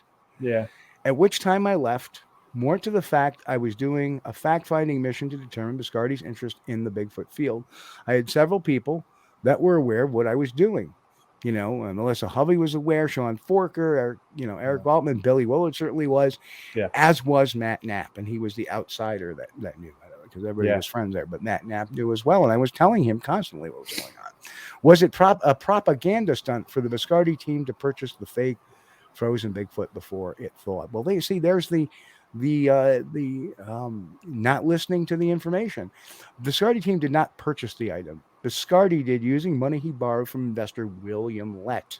Biscardi apparently, as I found out later, was going to film a Bigfoot autopsy documentary with the same folks who did the alien autopsy several years earlier. Right. Do you expect the fake frozen Bigfoot? Did you inspect the fake frozen Bigfoot in person or by video before the purchase of the hoax? No, the first time I had ever met Rick Dyer in person was in February 2009 to obtain evidence implicating Biscardi in the scheme. I had only spoken to him on the phone once or twice prior to the setup podcast to set the podcast up, which all the claims he made were debunked. The last time I had ever seen Biscardi was in late June, early July of 2008, while he was driving through New York for lunch with him and the team, investigating a sighting report in the Catskills. At that point, I could care less about Biscardi, as I knew J.C. Johnson and Leonard Dam were traveling with him, and that's who I really wanted to see. Yeah. Mind you, this hoax was from the last week of July 2008 through August 18th, 2008. Did you facilitate the sale of the frozen Bigfoot? And no, I had nothing to do with, other than the fact that I had Dyer on the podcast. Biscardi had asked me about them, which I stated my feelings. All I did was give them a phone number. after my podcast of late July 28, I had no communication with Dyer or Witten and only getting lies from Biscardi. Biscardi called one Saturday evening and asked me to type the contracts, which we now know were not even used. Yeah, it was about 7 or 8 a.m. Eastern, making it 4 or 5 a.m. Pacific. I did as I asked and emailed it to him. Did you realize it was a scam before or after the sale, for crying out loud? I didn't believe Dyer, and I was quite stunned by Biscardi telling me he had seen it, and it was real. At that point, and ever since, after my podcast, I had a wait and see approach, more to the matter, to the fact. I knew where they were taking the body and went there at my own cost, flying out. Unfortunately, that made me miss the press conference where the real DNA was debuted. I would have learned then that Biscardi had sent a phony DNA report to me, J.C. Johnson, and several others. Friday night, TJ Biscardi and I listened to Coast with George Norrie, and that was the whole George Norrie story. Yeah. How much money was exchanged from Biscardi to Dyer during? Biscardi never exchanged money to Dyer. $50,000 confirmed by withdrawal receipt in the Clayton County police file, which I have the entire 89-page police report, was exchanged by the investor Bill Lett, who was loaning the money to Biscardi. And the SFBI team, consisting of Robert Schmalzbach, TJ Biscardi, Brian Mazzola, J.C. Johnson, and Leonard Dan, who took possession of the body. Biscardi himself was never on the scene during or after the pickup. Are you embarrassed? To be the self-deemed Squatch detective. No, actually, I wasn't the self-deemed. That was just my handle I used as an email. People started calling me that. Yeah. But okay, whatever. And yet you allowed one of the costliest scams in Bigfoot history to exchange under your watch and direction. No, What? you didn't. What are they talking about? What? Look Embarrassed. on Wikipedia, the 2008 Bigfoot hoax. Under my direction. And it'll tell you on Wikipedia who busted that hoax. Yeah. Mr. Steve Kulls. That's right. Embarrassed? No, given the fact I was the one who stopped the hoax in its tracks, so I did not allow anything. Only part one of the hoax had been allowed, the press conference, but there was no evidence prior to that to call out on except talk. Part two of the hoax was the more sinister in the money-making scheme, as I was to find out. Costliest. It was an exchange between co-conspirators, the way I see it, so it didn't cost anyone but the conspirators money. Right. Aside from myself, who spent my own money to get there to put a stop to it.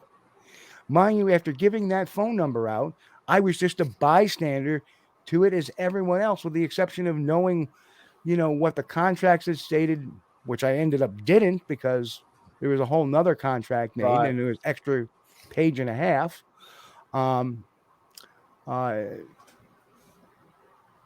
And where the body was going, and other than the same lies that Biscardi was telling to me and the rest of the SFBI team. All were told the same lies by Biscardi, that he had seen it, touched it, smelled it. To say it was costly would indicate Biscardi was duped. He was not. So, did the results of the frozen Bigfoot scam affect your business relationship with Biscardi? How about your personal relationship with Tom? As I have stated, I had no business relationship with Tom other than the fact that he paid me to tag along with some expeditions for forensic evidence and collection advice, which he never took anyway. The last time I had ever heard from Biscardi was, trying to cover up the hoax and get the SFBI team to sign non-disclosure agreements. Yeah. And I go into the exact, the day before I got out of camp, I heard, I had learned the issue with the DNA forgery. The minute I got out of camp, I went on a live podcast and we talked about that. Did the results of the frozen Bigfoot scam affect your business relationship with Rick Dyer? How about your relationship with Rick? I never had a business relationship with Rick, nor personal relationship. I'm in New York, for Christ's sake. Where did this come from? Business relationship with Rick Dyer. Biscardi, after me implicating him, had made some reference to riding ATVs with Dyer and Winton prior to the hoax, trying to implicate he had been set up. I asked to show the public. I'm sorry. I asked to show the public the video, and lo and behold, no video ever surfaced because it didn't Right. exist. Yeah. And personally, I have never driven an ATV. I've ridden on the back of one, but I really don't like it. LOL. I'd rather hoof it. Do you? Okay. And then he asked, do I have a weblog link and stuff? And there it is. And I make a mention that I wrote a book that debuted in 2012 that Yeah. details all of this. Yeah. And then I wrote, lastly, there was always full disclosure. If you have heard my interviews over the past 2 decades, when asked, I never shy away from the topic. And that was my response to that. So, Well, you walked away with your integrity, and you could have walked away with a pocket full of money instead if you would have just surrendered that.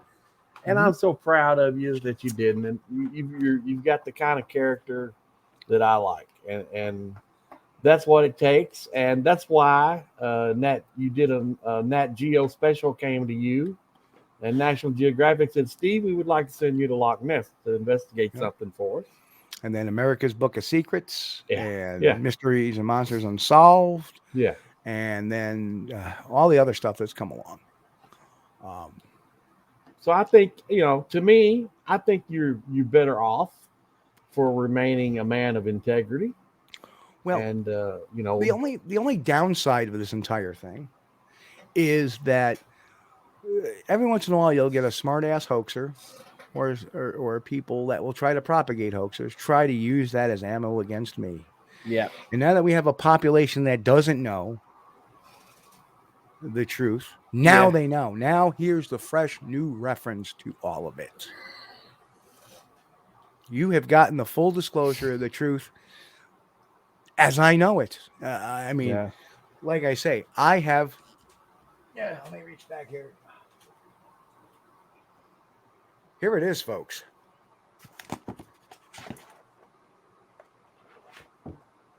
Yeah. And that's all the paperwork, the documents.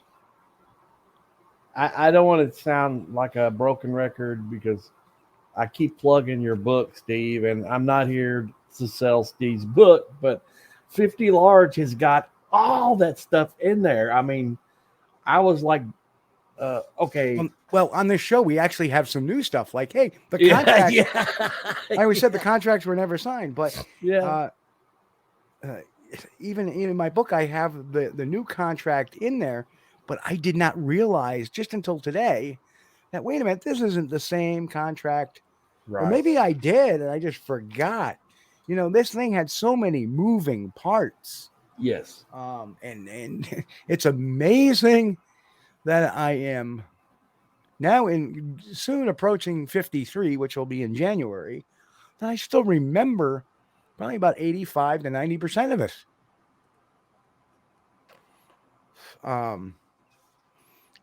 Hard to believe that's been 13 years. Yeah. And Chris, it's hard to believe you've been co-hosting this show for 11. Yeah, it is. 11 of the 15 years. So hats off to you, brother. Hey, yay for me. I'm still kicking. Bennett. Hopefully I can kick around for a few more months anyway. We'll see. So, B, if anybody's got questions in the chat, fire away. Just put them in caps. I'll take some questions now. There it is. There he is. The tree climber episode, that's got to be Porcupine Gate. Maybe it's not going to be a full episode. I don't think it'll take a full episode to cover that, but we may hit it sometime within the next couple of weeks. We got a big agenda coming up. That did look good. It did from a distance. Is that a song? From a distance. That sounds familiar. But we got a lot going on. Next week we're gonna have Mike Ann on, and we're gonna be talking about their the presumptive Sasquatch hair testing, and that's in its stages of being worked just by using UV light. Very interesting stuff. Yeah. And then the following week, if weather permits, Halloween night, Chris, you're going to be part of it too. Yeah. Hey, will I actually be running the show that night? And then No, we can run it right from. Okay. From, Good. But we're going to take everybody on God. Halloween night, Bigfooting for a couple of hours. We're going to go squatching, folks. And we're going to go back up to where we were the last time. And I don't know if we're going to have something throwing rocks at us again, or throwing a rock at us, or a tree knocking again at us. And I'm hoping that Mike can gather that audio for the show next week, so we can play that as a little taste of what hopefully Halloween night will be. Hey, maybe I can go out there. We do have a question. Steve, do you think that Biscardi was just getting investors more than actually finding a real big? Yes, absolutely. The purpose of his company at the time was, I'll say it again, and since they're not in existence anymore, in fact, Searching for Bigfoot is not even owned by somebody else's. Yeah, somebody else. And Chris and I were talking about that the other night. It turns out. Go ahead, tell them, Steve. It turns out that somebody bought, whatever they call themselves, Bigfoot Capital Investments, or whatever the hell they call themselves. And now that the team is not a Biscardi-driven board, they're looking at their stuff, and you can, looking at the SEC filing. You read the full thing. Well, investors look at the outlook of sales for the next following quarter, and this is what we believe is going to be happening, and these are some of the things that we're up against. I'm going to give you the Reader's Digest version. Ready for this one? What is the capital outlook for this company? Oh shit! So that says it in about a nutshell. They're not even Bigfoot ticker BGFT anymore. No. So they're done. Yeah. So Searching for Bigfoot was part of that. They're no longer. Searching for Bigfoot ceased to exist with the Bigfoot Project Investments, or whatever the hell they call themselves. And, there you have their same lame things that we'd seen in the 2008 business plan, the Cameron the dinosaur. That thing is long not anything to do with them. The 9-foot Homo erectus skeleton, which they claim they never dug up. They're claiming that that's in their property, which I've never seen it. Never seen it. So they could be either lying about that. The hand of unknown origin, the bear paw. Yeah, we know that's a friggin' bear paw. Yeah. We know that's the claws cut off. But they're trying to claim that, That's pretty bad. So anyway, Low Rider says, don't forget to take a rack of ribs and a plastic keys baby rattle. I got news for you. We know that's not real. I'm not going to say how or why. That's for somebody else to say. Bring some Texas Pete hot sauce for those ribs. Yep. That's right. A little speedy sauce on there. But yeah, wow, what a show this has been. Well, and Joe says he's already packing the car. Joe, if you want to come down for Halloween and be part of that, come on down, brother. We'll do it. Absolutely, you're invited. Well, I think it was good to have this show, Steve, and get the information out there for those that may not know and that may have been a little bit misled by a few things they heard. Tonight, I put up a lot of stuff that's never been seen before on the web. Yeah. Never. Some of the, they may have been in book form in certain things. And as far as the book, you can buy it if you want. You don't have to. The book covers a lot of my travels leading up the spin up to this. It covers a little bit about myself. This was actually my first book I ever wrote. Yeah. And it was over 300 pages. It was very detailed. Yeah. Yeah. It has a lot of recollections, and I need to reread it because there's probably some things that I've forgotten over the years. Like in doing all this, I say, oh shit, that's right. Biscardi did try to accuse me of riding ATVs, but forgot completely about that stupid claim because it didn't last very long. It didn't hold any water. They're like, yeah, show me the evidence. If not, shut the hell up. Well, it's good to know the real Norma story. asked, are we doing the Halloween in New York? Yes, we are. We are headed to an area not too far from where I'm at. So we're gonna go up there, and But- if weather permits, and there's a couple of things that we have to keep our fingers crossed that it's not too much rain, because we're gonna end up getting bogged down just before the area we like to pull in, or we Yeah. may have to take another tack and go some other way. But we'll see. We'll see what we can do. I'm gonna be scouting it during the day, so we'll be all good to go. But I'm And, still going to be doing Halloween in Kentucky. And Stephen, I didn't even see you there. Stephen, same here. The honor was Steve. all mine, sir. And I'm glad you enjoyed the show.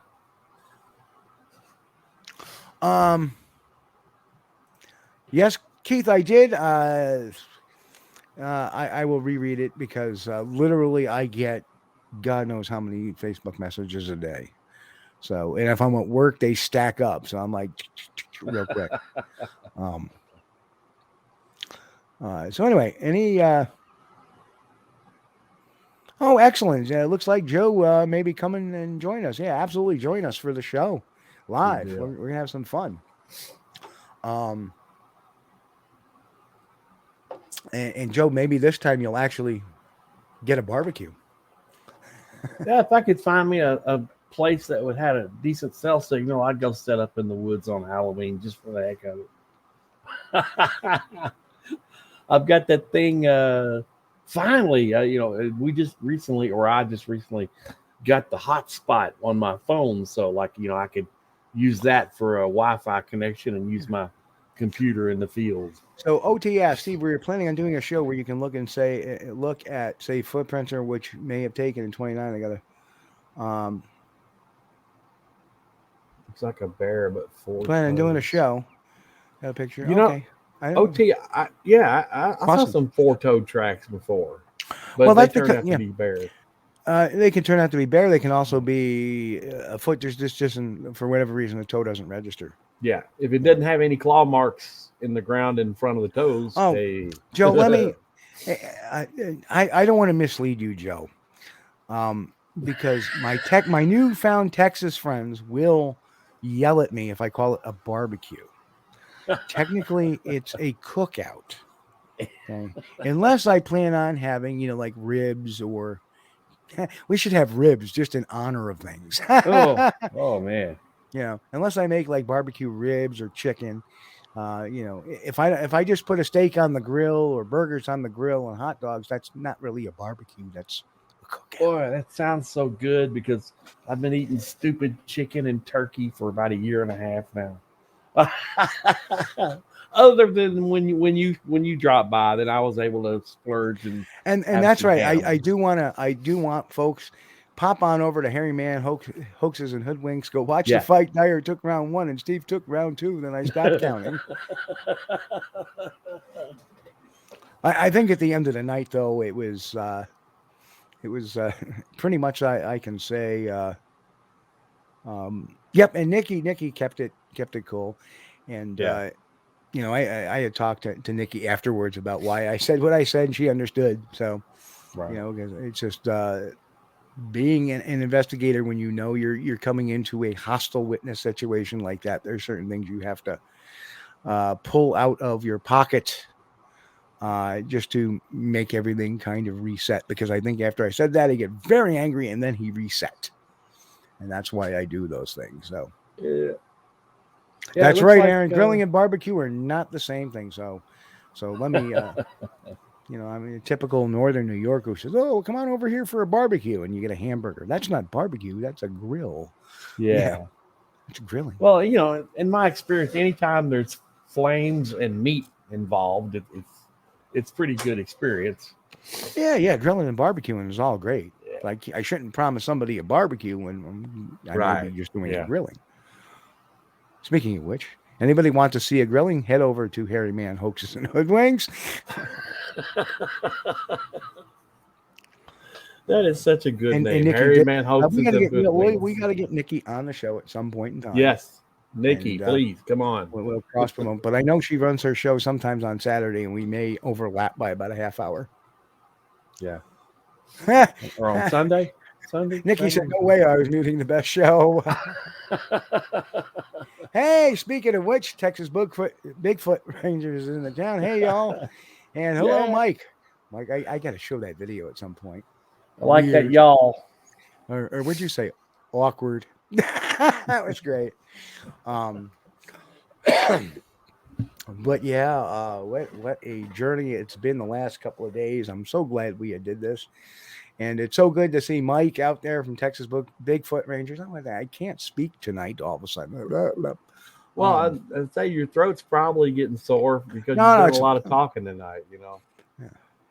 So, but yeah, we got to get Mike on sometime from Texas Bigfoot Rangers.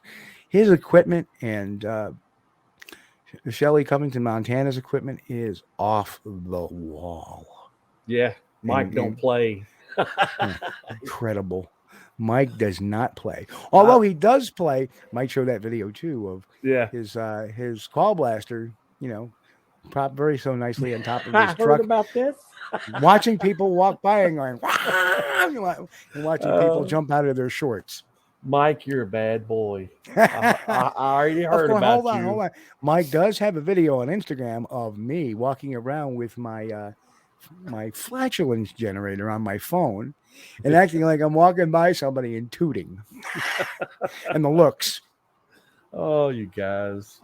So we had time for a little hijinks there, which is always good. Well, yeah. I mean, you got to make time for a little fun. And I tell you what, I so glad. I so hope he feels the same way. But I felt I made a good friend in Texas. Mike, I miss you already, man. We got to have some more laughs down the road sometime. So, I made a lot of great friends down there. A lot of good people down there, of course. I go down there. I just love, I love the cuisine. I love the people's mentality. It just after not being there for so long, it's like, wow, I missed it. I missed it. So, well, yeah. I mean, Texas is a great state, man. I mean, it is. I love it. But here's the crazy thing, Chris. When I went down there, I checked the weather, and Saturday, the day of the conference, it was actually warmer in New York. Oh, really? Well, by about 4 degrees. I'm like, what the heck? Well, that's kind of it is weird. They have some strange weather, but usually in the wintertime it's a lot milder. A lot milder. Yeah. Thank you, brother. But it's just good times, and it's I'm a Southern boy at heart. I don't know what it is. I just get down there and I feel I don't comfortable. know how you're living up there next to the Canadian border, man. I mean, I would freeze to death. Come on, dude. Yeah. Move to Kentucky. I'll find you a house around here somewhere. I mean, we got plenty of room. Or at least Pennsylvania. Pennsylvania would be good. Well, Southern PA is called Pennsylvania or something. Oh, okay. That's what they call Pennsylvania. Yeah. But no, Pennsylvania, still like that. South of the Mason-Dixon, man. South of the Mason-Dixon. Yeah. But yep. So anyway, folks, if there's no more questions in the chat, anybody have a last-minute question? Negative? Okay. We'll give it a minute or two because I know we have like a 10-second lag. Delay. Yeah, because I'm watching this is and oh, by the way, Mike, congratulations on those Cowboys this weekend. Exciting game. Boy, I miss the barbecue from Texas, dude. And the Tex-Mex food too. Yeah, you get the freshest beef, Well, Chris and I will start a cooking show. Oh yeah, man, I tell you, we start talking, I get hungry. So yeah, absolutely. I'm glad to see you're coming in, Joe. I'm so glad. That'll be fun. So anyway, folks, on that note, we're going to kick the show off, and we will have a regular outro for the show. But I want to thank everybody for showing up tonight and sticking with us and learning and your support. I always appreciate that. We love you all. Be sure to click like and subscribe, and sharing is caring. If you like the show, give us a thumbs up. It helps with the algorithms. And I'll pass it over to Mr. Bennett for his goodbyes. Again, I want to thank everybody for joining us on a Tuesday night. We really appreciate y'all being here, and it's been great. The chat room's been hopping, and just so honored to have you guys with us. Thank you. All right, folks, we'll catch you here this coming Sunday night, 9 p.m. Eastern, with our guest, Mike Ann from Tactical Bigfoot Research. We'll catch you all 9 Eastern, And by the way, just as a quick programming note, too, you can now just go to squatchdtv.com, and it goes right to the channel.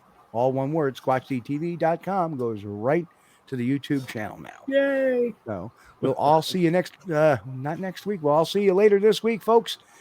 Good night. God bless. Keep healthy. We'll see you in a little bit.